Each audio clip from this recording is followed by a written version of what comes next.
Bloomberg Audio Studios. Podcasts, radio, news. Across Wall Street, and we're going to get to some of the things underpinning those goals. But first, we're going to start with a big view on where the world stands today. And as we've been talking about, Joe, in the U.S., investors are trying to shake off that tariff hangover that exists right now. The markets have been very jittery. Investors are digesting how these trade policies could be in the future. How do you view the impact from your seat? Sure. I think it's obvious to everybody that we're in an environment right now where there's a lot of uncertainty around trade tariffs, but it's not necessarily new. Even with the first Trump administration, he was focused on tariffs and trade. Biden kept most of those tariffs in place. So I think in our business, we're very long-term investors. We need to be thinking about these issues over time, not just in one administration. And what I'd say is, we have teams at KKR who focus on all these areas of macro risk, whether that's currency risk, tariff and trade, geopolitical risk, regulatory risk, in each of the different markets that we're investing in. I think this issue around supply chain security and resiliency, which relates to tariffs, is obviously front and center for all long-term investors. But people are trying to parse through what this all means. The final policies are not in place. The actions of other countries and governments in reaction to what Trump may or may not do is still unknown. So it's very fluid at the moment. And I think that's obviously creating some uncertainty and volatility. It's interesting. In conversation with you, you had mentioned that this was a risk that you should have seen coming in a lot of ways. So from where I'm sitting, it looks like KKR has been preparing for this in a way that many investors have kind of very obviously have not been. So what have you been doing to prepare for all of this uncertainty, knowing that there's even more of it ahead? Yeah, so I think, we have over 150 companies in our private equity portfolio around the world. So again, supply chain resiliency, multiple sourcing avenues for our companies has always been a part of the risk mitigation approach. And we've spent a lot of time really over the last 5, 6, 7 years understanding that risk and mitigating that risk. And when it comes to new investments, I think a big part of our job thematically is understanding the risk environment we're in and choosing those themes and sectors and opportunities that really have less exposure to tariff risk or trade risk. So maybe a couple of examples of that is, healthcare services are very domestic, whether it's in the US, Europe, or Asia. That's an area where we feel like the tariff risk, at least, is not a pronounced risk. You could look at certain services businesses. We've made a number of investments in companies like home services, foundation inspection, maintenance companies in the US for an aging housing stock. You look at IT services and software investments in different countries. Again, very little tariff risk. So you're able to really zero in and target those industries and sectors where you don't think this is going to be a big problem. When you think about the ripple effects that you might see from the tariff strategy, there are a lot of concerns about inflation, Sure. growth. How are you thinking about the economic headwinds that the U.S. is facing? Listen, I think that's one of the big uncertainties out there that people are trying to figure out. Tariffs are inflationary by design. So I think if that leads to an escalated level of inflation in the U.S. economy, obviously that's going to slow GDP growth. It may put some pressure on the Fed, obviously, in a more tough economic environment to lower rates faster over time. But we've always felt that the bigger trends happening in the world, whether that's energy transition, the massive investments into data, a lot of these things are inflationary by its nature, putting aside tariffs, right? So we have a higher resting heart rate for inflation globally today than we've had in the last decade. And you expect that to continue? And potentially even get higher inflation, right? If these tariff and these trade wars continue, it's not an unreasonable expectation that in the near term, you could see higher inflation. Well, doesn't that mean higher rates? Or do you think that the Fed is going to have to lower rates into the face of that? People are starting to use the word stagflation an awful lot these days. I think it's going to be different in different markets. And I think the Fed's going to have to be very nimble in how they navigate this risk. Obviously, if the U.S. is headed towards an economic downturn, cutting rates is probably going to be the policy response. If rates are high and we're not headed down that recession path or deceleration of growth path, then rates could actually go a little bit higher in the near term. So let's look at this from a global perspective as well. I think one unique view you can bring from KKR is that you are very global in nature, so you see the way that the changes are happening in the tariff strategy, the way that nations are kind of separating in their relationship to each other, you see that on the ground through your portfolio companies. Yeah. What are then other areas of the world that are maybe even more attractive to you than the United States right now? Well, I think it's not a secret. You had it up on the slide. We're big fans right now of Japan. We think that is a really, really underpenetrated opportunity, especially among U.S. investors.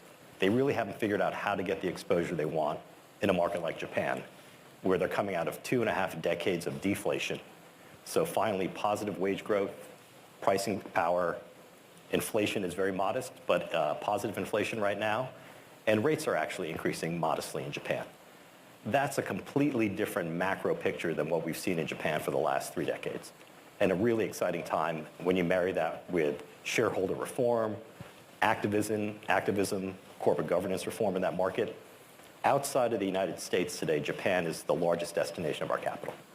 So it's interesting. In addition to Japan, KKR has maintained a commitment to China as well. In fact, there are big deals that are in the market that KKR may be involved with at this very moment. So a lot of other investors are very worried about China, the internal economics and the relationship that China has to the United States. Yeah. How do you view that dynamic? Yeah, listen, I think the geopolitical tensions right now obviously are front and center for us as we think about where to invest and how to invest. And in China in particular, you have to avoid those sectors that have sensitivity on both sides of the ocean, both the US government and the Chinese government. So we have not invested in some of these sensitive sectors like electric vehicles or semiconductors or AI. That's not the focus of our China investment strategy. We're really focusing on super high quality domestic businesses that are around domestic consumption and services. So in our portfolio today, we have one of the largest, or the largest Chinese pet food company. Again, geopolitically not sensitive. We own one of the largest pharmacy chains in China. We own the largest white mushroom grower in China, all geared towards the domestic market, a growing middle class who wants higher quality goods and services and food. And I think that's the sweet spot of where we're focused in the market today. Now, that's interesting because even if you're focused on the Chinese consumer, that might be a little more insulated to, let's say, the global macro challenges. There are a lot of concerns about the Chinese economy. Yeah. Why are you seeing through them? Yeah, listen, I think the overall long-term trend in China is the middle class is growing. And the expectations of the middle class are really for higher quality goods and services. Safer food, safer services, and that's what these companies that we're investing behind are really catering towards. No doubt the macro growth in China has slowed from a decade ago, right? You were talking about a country growing at double digits GDP. They're targeting 4 to 5% growth today, right? So there has been a slowdown. There's clearly challenges in terms of the real estate market in China, and you have to factor all that in terms of the growth rate you're underwriting and largely the entry multiple. The Chinese stock market today is one of the most interesting value markets in the world in terms of the multiples. So if you know what you're looking for, the type of risk you're trying to mitigate against, you could still find some interesting opportunities. Yesterday I asked the question, is American exceptionalism dead? In addition to that, I ask you, is globalization a diversification play? Is it a safety trade? How do you think about it? Well, we are a very, very global firm. And we have a lot of different ways to participate in those opportunities. Private equity, real estate, private credit, and infrastructure. So in really volatile periods like we're in right now, having that flexibility of capital, we could partner with companies, management teams, as a provider of anything from senior investment grade debt, right, to non-investment grade debt, to structured credit solutions, structured equity solutions, growth equity capital, to buyout capital. So today it's an interesting market. When volatility spikes, that usually leads to really, really interesting deployment opportunities for our firm. You need to be nimble. You need to have the local reach in all these different markets. But we're excited, quite frankly, about 2025. There are going to be hiccups. There's going to be some headwinds in terms of some of these macro policies. But our ability to deploy scaled capital around the world, we think, is quite high. I will still ask you, if not dead, then is American exceptionalism then overblown? No, listen, I think this notion that the U.S. is going to win alone has never been the case. I think the strength of the United States is really the resiliency of the economy, the strength of our capital markets to mobilize capital to support companies in the private sector, and labor productivity, right? When you think about why the U.S. has grown faster than Europe or faster than Japan, it's really about labor productivity in the United States. A lot of that is technology-driven and innovation-driven, but a lot of that is our unique mobility of labor in this country. Right? You think about Japan, which is going through this resurgence. Structurally, they've done the best job of any country in terms of women participation in the workforce, people working longer in Japan. Right? They've got real demographic challenges. They've done an excellent job around automation and robotics in their industrial base. But they're not getting the labor productivity because the mobility of labor in Japan is quite constrained. And their investment in software and tech is a fraction of what you see in the United States. Right? So the real superpower of the United States is labor productivity at the end of the day. I do want to spend the remaining time here switching gears, talking about the future of KKR, because it's been fascinating to watch the change from an iconic private equity company to what you are today. There was a full acquisition of your insurance company last year, Global Atlantic, and it's made KKR look more and more like Berkshire Hathaway. And there's one part of your business that's far less understood that I think makes you look like the most like Berkshire Hathaway, and that's your strategic holdings business. Many people don't know that KKR owns 18 companies on your own balance sheet at KKR.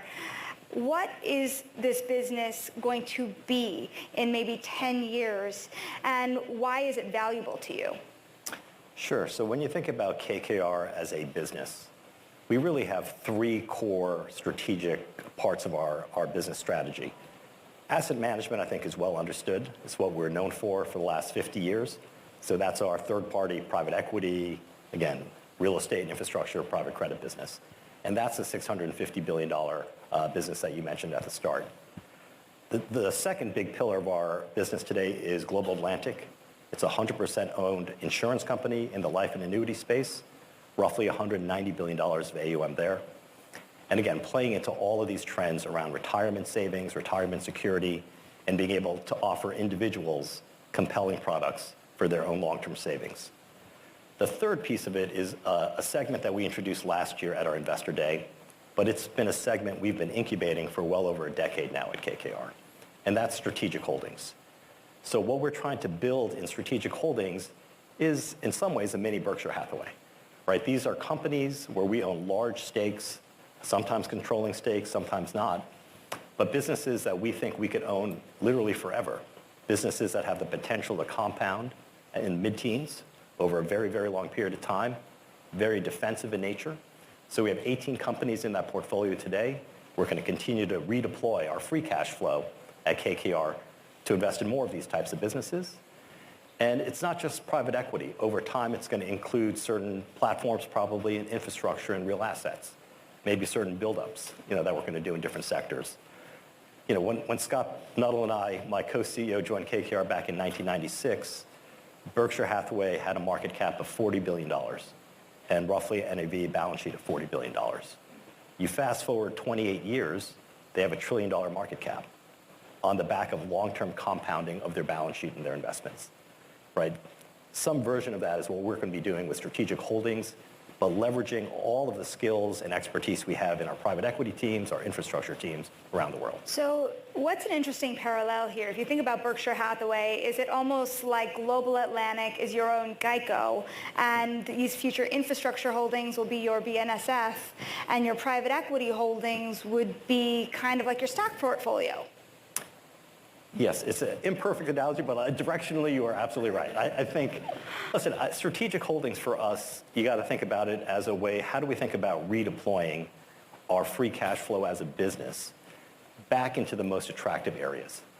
Some of that might be in our traditional, third-party asset management business, right? If we find great ways to deploy capital across those investments, we'll deploy that capital. A lot of the capital is reinvested back into Global Atlantic. We acquired our first controlling stake in Global Atlantic in 2020, and GA at that time had around $70 billion of AUM. 4 years later, it has $190 billion of AUM. So we've supported that growth with more investment. And then this third segment of strategic holdings, obviously, which is what we're super excited about, is one where we're going to be continuing to invest a lot more of our free cash flow as a business. So our guidance to the street today is by 2026, that portfolio will be generating around $350+ million of after-tax dividends for us.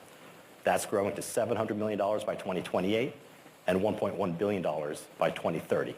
So it is a very, very visible, recurring, growing cash flow stream at KKR. So you essentially have a kind of a future unicorn of sorts being built inside of KKR. If you're going to be bringing in $1 billion over time in this business, do you think it's built into KKR stock, that assumption yet? I think people are starting to appreciate what we're trying to build. But I think the bigger picture is when you look at our universe in the alt space, 5 years from now, 10 years from now, I think many of the public peers in this sector are going to actually take very different approaches to how do they grow their firms. I think the approach we have with third-party asset management, insurance, and strategic holdings is quite differentiated and different than the way most of our peers are trying to grow their firms today. Now, I want to spend a little time talking about not just institutional capital and how you are deploying capital in your own balance sheet. We've been talking so much about how there's been a massive push for retail when it comes to the world of private assets. Everyone is doing it differently. You have a relationship with Capital Group in order to make this available in a mutual fund form. So how available is it to invest in private assets from where you're sitting? What's the minimum amount you would need to put into a fund to start to get access to what you're offering? Sure. So the way to think about the bigger picture opportunity is, for most of our history at KKR, we were founded in 1976. Our core client base was really large institutional investors, pension funds, insurance companies, sovereign wealth funds around the world. The individual investors who participated with us were really ultra-high net worth families and family offices who could allocate capital as part of their diversification as really LPs in our funds. They were sophisticated investors willing to take that 10 or 12 year illiquidity risk, just like a pension fund would. So that's a very small percent of the households, obviously, in the United States. But that's how they've accessed and partnered with us historically. What's relatively new for us in the last 2 to 3 years is we've introduced a series of private wealth products for individual investors who are accredited investors. Okay, so those are investors with a net worth of, call it, $1 to $5 million. These open-ended evergreen products have semi-liquidity features, so you're not locking up your capital for 10 to 12 years. You have the ability, if you need it, to redeem a portion of your capital every quarter. So it's a slightly different format, but it's investing in exactly the same deals that our flagship funds are investing in, right? So we're trying to deliver that same institutional quality experience, the same portfolio, the same access to deal flow, whether that's in private equity, real estate, infrastructure, or private credit, to individual accredited investors, right, in that $1 to $5 million in net worth.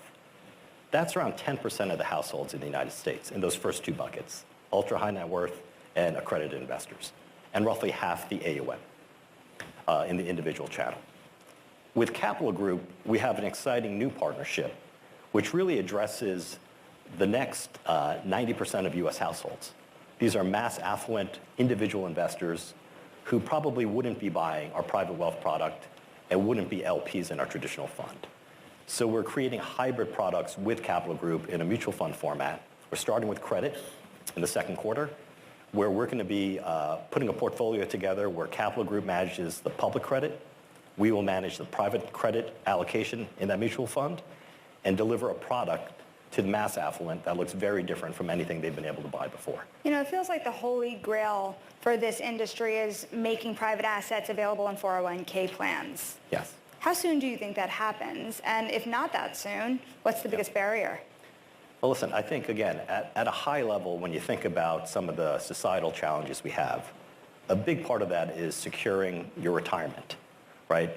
As you retire from work, KKR Co-CEO Joe Bae, along with Bloomberg's Sonali Basak from Bloomberg Invest.